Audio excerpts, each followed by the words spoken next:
So growing up in Essex County, it was my parents, so Tom and Gerda Greenall. My father moved here to work with Stanley in Windsor. It was myself and my brother, Tom Greenall. He was 3 years older. So we lived in a subdivision just outside of Kingsville.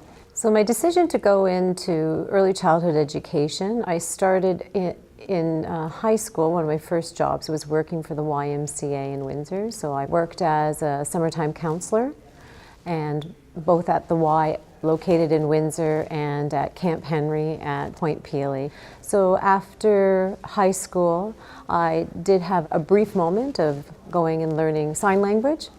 However, I didn't find my passion there, so I came back and went to the University of Windsor, and my first degree is actually in child psychology. Gathering the early childhood education degree was a requirement, though, to continue into that service. So it's something that the profession was looking for. So that's when I returned to St. Clair College. So I did it so I could expand my own professional development and attain sort of the credentials that the profession was looking for.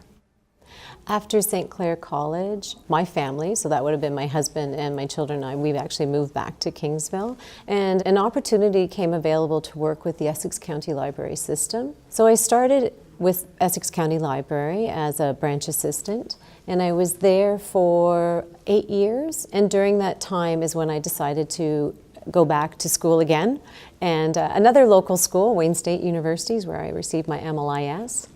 And once I had that degree in hand, an opportunity arose with the Chatham-Kent Public Library to be a librarian in information services.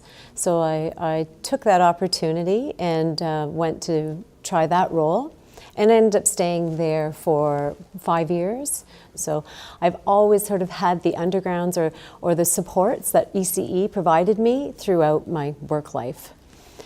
An opportunity arose 4 years ago with the Essex County Library for the CEO position, and it was a next step in my career development, and it was returning home. And so I took the opportunity, and here I am today. So Essex County Library is a system of 14 branches. We provide library services to the 7 local municipalities in the County of Essex. We have at least 1 branch in each municipality. We provide information and resource services to all of our local communities. So that's sort of the traditional library services that you would think of, the sort of books and story times and child-based care or story time programs.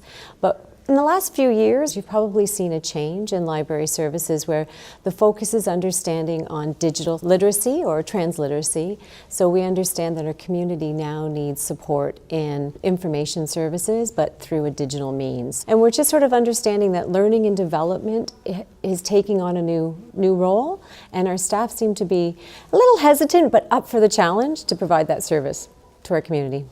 St. Clair College, the time I felt the strength of that learning was in the practicum experience. I was lucky enough to attend 5 practicums, and each of them gave me a new lesson that probably a textbook wasn't going to provide me.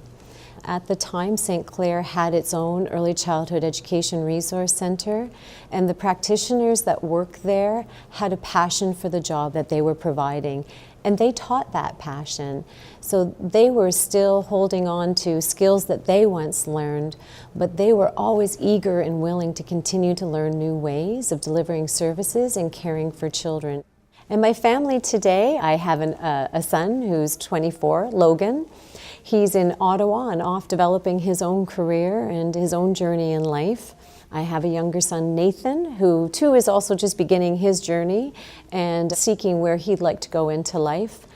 And I think it's that nervousness and that anticipation of what next is a reminder to all of us that life always brings on new journeys. And while we think we have a path that we're going down, sometimes that path, takes twists and turns, and that's just the joy of life.